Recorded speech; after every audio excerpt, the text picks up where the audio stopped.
দ্বিতীয় বিশ্বযুদ্ধের সময়ের ঘটনা। তখন হিটলারের ন্যাৎসি বাহিনী তারা বিভিন্ন রকমের কোড রেডিওর মাধ্যমে পাঠাতো এবং সেই সময় সেই কোডগুলোকে একটা টাইপরাইটার দিয়ে তারা টাইপ করতো এবং সেই টাইপরাইটার সেই লেখাগুলোকে পরিবর্তন করে ফেলতো। আবার মানে তারা যেখানে মেসেজ রিসিভ করছে সেখানে নিয়ে আবার আরেকটা টাইপরাইটার দিয়ে তারা টাইপ করতো, সেটা আবার আগের অবস্থায় চলে আসতো। মাঝখানে মিত্রবাহিনী যখন চেষ্টা করছিল যে কোডটাকে উদ্ধার করার জন্য, কোনোভাবেই তারা উদ্ধার করতে পারছিল না, কারণ পেছনে তাদের একটা মেকানিজম ছিল এনিগমা মেশিনে। সেরকম একটা সিম্পল মেকানিজম আমরা এখানে দেখতে চেষ্টা করব। যেমন আমাদের এখানে মেসেজ হচ্ছে ভি টিউটর বাংলাদেশ, সেখান থেকে আমরা চিন্তা করছি যে প্রত্যেকটা অক্ষরকে আমরা এখানে আলাদা করে নেব। তো আমরা যদি আলাদা করে নিতে চাই, এখানে আমরা যদি মিড লিখে কোন টেক্সট, এটা হচ্ছে আমার এই লেখা, কত নাম্বার থেকে শুরু হবে, আমরা বলছি এই যে নাম্বারটা আছে এখান থেকে শুরু হবে, কয়টা ক্যারেক্টার নেব, আমরা বলে দিচ্ছি একটা ক্যারেক্টার। ওকে, দারুণ। এবার আমরা যদি এটাকে অটোফিল করি, কাজ হচ্ছে না। কারণটা কি? কারণ হচ্ছে এটা রিলেটিভ হয়ে গেছে। যখন এই আপনি অটোফিল করছেন, এই আমাদের B3 ঘরটা আবার C3-তে চলে এসেছে। এই ক্ষেত্রে উপায়টা কি? এক্ষেত্রে দুটো উপায় আছে। আপনি এখানে B3-র সামনে একটা $, 3-র আগে একটা $, বসিয়ে দিতে পারেন, অ্যাবসলিউট করতে পারেন। অথবা ধরা যাক এই সেল রেফারেন্সটা আছে, এখানে আপনি যদি সরাসরি F4 প্রেস করেন কিবোর্ড থেকে, এটা অ্যাবসলিউট হয়ে গেল। এবার এটাকে অটোফিল করেন। বাহ, আপনার এখানে যে লেখাটা আছে সেটা প্রত্যেকটা ঘরে ঘরে অক্ষর হিসেবে এটা চলে এসেছে সবগুলো। তবে এখানে বলা বাহুল্য 20টা মানে আমরা রেখেছি, আপনি প্রয়োজনে এটাকে আরও বাড়িয়ে দিতে পারেন। শুধু এখানে এপাশে অটোফিল করবেন। এগুলোর কোড কত? আমরা এখন যদি বলি কোড, তো আমরা জানি এখানে কোড লিখে ফেলছি। কোড এটার হচ্ছে কত, এখান থেকে আমরা দিচ্ছি ভি এর কোডটা দিয়ে ফেললাম।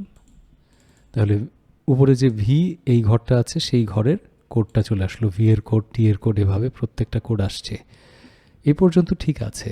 কিন্তু আপনি যখন এমটি সেলগুলোতে যাবেন, এখানে একটা এরর দেখাবে, that is the value error, কারণ এখানে তো কোনো ভ্যালু নাই। এই জন্য কী করতে হবে, এটাকে একটা যদি আমরা এরর হ্যান্ডেলরের ভিতরে রেখে দিই, এখানে বলছি ইফ এরর দিয়ে ফেললাম। আর যদি এরর হয় তাহলে কি হবে? সেক্ষেত্রে আমরা বললাম যে এরর হলে একটা এমটি টেক্সট দেখাবে। ব্যাস, তাহলে এইগুলো যা সূত্র আসার কথা সেভাবেই আসলো, কিন্তু এই দুটোর ক্ষেত্রে দেখেন এমটি টেক্সট এসেছে। ওয়াও। এইবার হচ্ছে নিউ ক্যারেক্টারটা কি?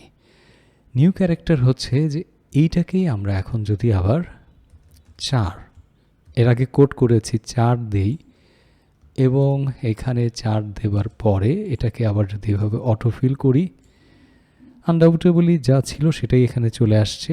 আবার এইখানে যদি আসি, আবার এরর আসছে।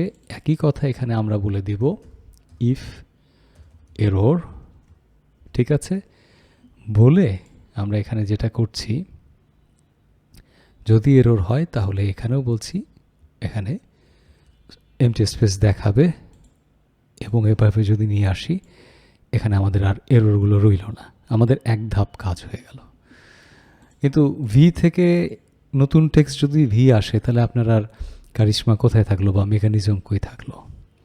এখানেই হচ্ছে এনিগমা মেশিনের কাজ। এনিগমা মেশিনে যেটা করা হতো, এই যে কোডটা সে প্রডিউস করেছে, এখানে যে কোডটা এসেছে সেই কোড থেকে, কোডের এখানে ধরা যাক এটা 118কে রেফারেন্স নিয়েছে, 118 পরিবর্তে যদি এখানে একটা -1 দেয়া হয়, সরি, এখানে যদি আমরা একটা +1 দিই, তাহলে এটার পরিবর্তে ডাব্লু আসলো, এবং ভির পরিবর্তে ডাব্লু আসলো, টির পরিবর্তে ইউ আসলো, ইউ এর পরিবর্তে ভি আসলো, টি এর পরিবর্তে ইউ আসলো, ওর পরিবর্তে পি আসলো।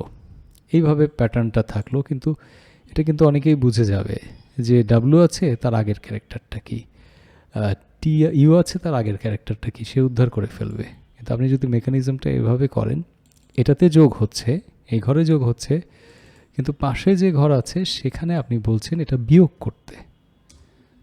অলরাইট, এটাকে সিলেক্ট করেন। এবার এখানে আবার বলছি, একটা প্রথম ঘরটা যোগ হবে, দ্বিতীয় ঘরটায় বিয়োগ হবে। তাহলে আমি যদি এই দুটোকে সিলেক্ট করে নিই তাহলে একটা যোগ একটা বিয়োগ, একটা যোগ একটা বিয়োগ, এভাবে জিনিসটা টোটালি কাজ করবে। দারুণ একটা কোড চলে আসলো।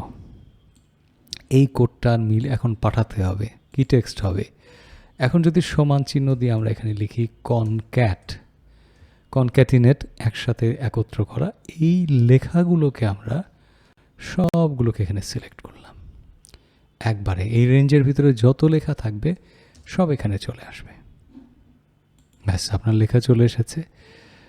এইবার হচ্ছে যাকে পাঠালেন তার কাছে হয়তো এই অংশটা আছে, তিনি এখন এই তার এনিগমা মেশিনে এখানে যে সূত্র আছে এটাই আমরা এখানে কপি করে এইখানে আমরা রেখে দিই, কিন্তু রেফারেন্সটা হবে কিন্তু B3 নয়, আমাদের রেফারেন্স হবে হচ্ছে এই ঘরটা, এবং এটাকেও আমাদের ওই একইভাবে অ্যাবসোলুট করে দিতে হবে। এন্টারে প্রেস করছি। আচ্ছা, আরও জটিল অবস্থায় চলে গেল, তাই না?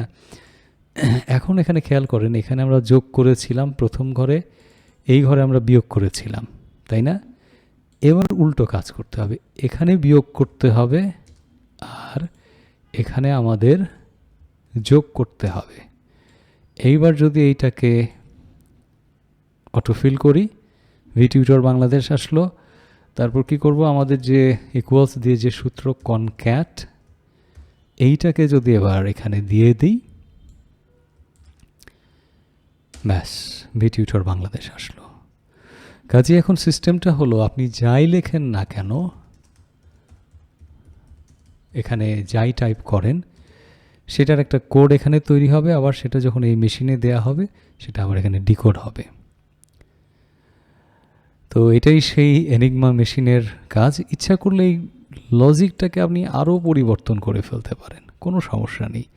আপনি চাইলে এটাকে প্লাস মাইনাস, তারপরে +2 -2 করতে পারেন। কিছু মানে লিমিট আছে, সেগুলো আপনাকে আস্তে আস্তে জানতে হবে। তবে ক্রিপ্টোগ্রাফি যেটা কম্পিউটার সায়েন্সে পড়ানো হয়, সেটারও কিন্তু একটা পার্ট হচ্ছে এরকম এনক্রিপশন করার ক্ষেত্রে কি কি মেথড ব্যবহার করা হয়, সেখানে এরকম বিভিন্ন মেথড বা অ্যালগোরিদম রয়েছে।